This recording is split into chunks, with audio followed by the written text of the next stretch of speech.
이스라엘 사람들을 생각해 보십시오. 희생 제물을 먹는 사람들은 제단에 참여하는 사람들이 아닙니까? 내가 말하는 것이 우상에 바친 음식이나 우상이 무슨 대단한 것이라도 된다는 의미로 들립니까? 그렇지 않습니다. 사람들이 제단에 바치는 것은 귀신에게 바치는 것이지 하나님께 바치는 것이 아닙니다. 난 여러분들이 귀신과 사귀는 사람이 되는 것을 원하지 않습니다. 여러분은 주님의 잔을 마시고 동시에 귀신의 잔을 마실 수는 없으며 주님의 식탁에 참여하면서 귀신의 식탁에 참여할 수는 없습니다. 우리가 주님을 질투하게 만들어서야 되겠습니까? 우리가 주님보다 더 강한 자란 말입니까? 모든 것이 허용되었다고 여러분은 말하지만 모든 것이 다 유익한 것은 아닙니다. 또 모든 것이 허용되었다고들 그러지만 모든 것이 다 덕을 세우는 것은 아닙니다. 누구나 자기 유익을 구해서는 안 되고 다른 사람의 유익을 구하여야 합니다. 시장에 파는 고기는 어떤 것이 되었는지 양심을 위해 꼬치꼬치 캐묻지 말고 그냥 사 먹으십시오. 땅과 그 안에 가득한 것이 다 주님의 것이기 때문입니다. 주님을 믿지 않은 사람들이 여러분을 식사에 초대하여 여러분이 그 집에 가거든 차려놓은 음식은 양심을 위해 꼬치꼬치 깨묻지 말고 그냥 무엇이나 주십시오. 그러나 누가 이 음식은 제물로 바쳤던 것이라고 말하면 말해준 사람과 그의 양심을 위해 그의 음식을 먹지 마십시오. 내가 여기서 말하는 양심은 여러분 자신의 양심이 아니라 다른 사람의 양심을 의미하는 것입니다. 왜 나의 자유가 다른 사람의 양심에 의해 판단을 받아야 합니까? 내가 감사하고 음식을 먹는데 내가 먹은 음식을 먹은 것 때문에 비난받아야 할 이유가 어디 있습니까? 그러므로 여러분은 먹든지 마시든지 무엇을 하든지 모든 것을 하나님의 영광을 위해 하십시오. 유대인에게나 이방인에게나 하나님의 교회에 걸림돌 같은 존재가 되지 마십시오.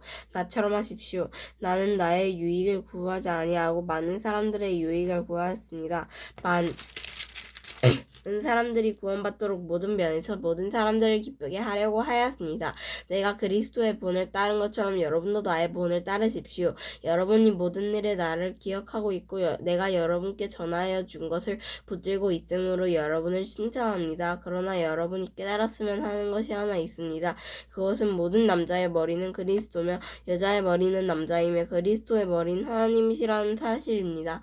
남자가 머리에 무엇을 쓰고 기도를 하거나 예언을 하면 그것은 자기의 머리가 대신 그리스도를 욕하게 하는 것입니다. 그러나 여자가 머리에 무엇을 쓰지 않고 기도를 하거나 예언을 하면 그것은 자기 머리를 욕하게 되는 것입니다. 그것은 삭발한 것이나 다름이 없습니다. 여자가 머리에 무엇을 쓰지 않으려면 머리를 밀어버리십시오. 머리를 밀어내는 것이 여자에게 부끄러운 것이라면 무엇으로든 머리를 가리기 바랍니다. 남자는 하나님의 형상과 영광이므로 머리를 가려서는 안 됩니다. 그러나 여자는 남자의 영광입니다. 그것은 남자가 여자로부터 생겨난 것이 아니라 여자가 남자로부터 생겨났기 때문입니다. 또한 남자가 여자를 위해 창조된 것이 아니라 여자가 남자를 위해 창조되었습니다. 그러므로 천사들 때문에 여자는 견이의 표를 그 머리 위에 지녀야 합니다. 그러나 주님 안에서는 여자가 남자 없이 독자적으로 존재하지 않고 남자도 여자 없이 독자적으로 존재하지 않습니다. 왜냐하면 여자가 남자들로부터 생겨난 것처럼 남자는 여자를 통해 태어났기 때문입니다. 그러나 모든 것들이 하나님으로부터 생겨났습니다. 여러분 스스로 한번 판단해 보십시오. 여자가 머리에 무엇이든지 쓰지 않고 하나님께 기도하는 것이 옳은 일입니까? 자연 그 자체가 여러분께 교훈하듯이 남자가 머리를 길게 하면 명예롭지 못합니다. 그러나 여자가 긴 머리를 하는 것은 그 여자에게 영광이 됩니다. 긴 머리는 여자에게 머리를 가리는 역할을 합니다. 이 문제에 대해 다른 의견을 제기하는 사람이 있다면 내가 말할 수 있는 것은 우리나 하나님의 교회나 이것 외에 다른 풍습들은 받지 않았다는 사실입니다. 이제부터 말하는 내용에 대해서는 여러분을 칭찬하지 않겠습니다. 그것은 여러분의 모임이 유익이 되는 것보다는 해가 되기 때문입니다. 첫째로 내가 듣기로는 여러분이 교회에서 모일 때 파벌이 생긴다고는 하는데 난 그것이 어느 정도는 사실이라고 믿습니다. 여러분 중에 누가 하나님께 인정받는 사람인지 분명하게 드러나게 하기 위해서는 다른 점도 있어야 할 것입니다. 그러니 여러분이 한자리에 모여 나누는 식사는 성만찬을 이루는 것이 아닙니다. 먹을 때 각자가 자기 것을 먼저 갖다 먹어버리기 때문에 어떤 사람은 굶주리고 어떤 사람은 술에 취합니다. 여러분에게 먹고 마실 집이 없습니다. 없습니까? 여러분이 하나님의 교회를 멸시하고 가난한 사람들에게 굴욕감을 주려는 것입니까? 내가 더 이상 무슨 말을 하겠습니까? 이런 행동에 대해 잘했다고 칭찬할까요? 이번 일에 대해서는 절대로 칭찬할 수가 없습니다. 내가 여러분께 전해준 것은 주님께 받은 것입니다. 주 예수님께 배반당하시던 날 밤에 빵을 들고 감사 기도를 드리신 다음 빵을 떼시고 이렇게 말씀하였습니다. 이것은 너희를 위한 내 몸이다. 나를 기억하면서 이걸 행하여라. 똑같은 방법으로 식사 후에 잔을 들고 말씀하였습니다. 이 잔은 내 피로 세우는 새 언약이다. 이 잔을 마실 때마다 나를 기억하면서 이것을 행하여라. 여러분 이 빵을 먹고 잔을 마실 때마다 주님이 오실 때까지 주님의 죽으심을 전하십시오. 그러므로 누구든지 합당하지 않는 태도로 빵을 먹거나 주님의 잔을 마시는 사람은 주님의 몸과 피를 범한 죄를 짓는 것입니다. 각 사람은 자신을 점검한 후에 빵을 먹고 잔을 마셔야 합니다. 주님의 몸이란 인식 없이 먹거나 마시는 사람은 자기에게 내릴 하나님의 심판을 먹고 마시는 것입니다. 이런 이유로 여러분 중에서는 약한 사람이나 아픈 사람이 많이 있고 죽은 사람들도 적지 않습니다. 우리가 자신을 분별하였더라면 심판을 받지 않았을 것입니다. 그러나 우리가 지금 주님에게서 심판을 받는 것은 세상과 함께 심판을 받지 않기 위해서입니다. 그러므로 나의 성도 여러분, 여러분이 먹으려고 함께 모일 때 서로 기다리십시오. 배고픈 사람이 있으면 집에서 식사를 하도록 하십시오. 그래서 여러분이 모이는 것이 심판받는 모임이 되지 않기를 바랍니다. 이외에 다른 문제들은 내가 여러분에게 가서 알려드리겠습니다. 성도 여러분, 나는 여러분이 성령께서 주신 선물들에 대해 모르기를 원치 않습니다. 여러분은 이방인으로 있었을 때 말도 못한 우상의 이끌림을 받았다는 사실을 아실 것입니다.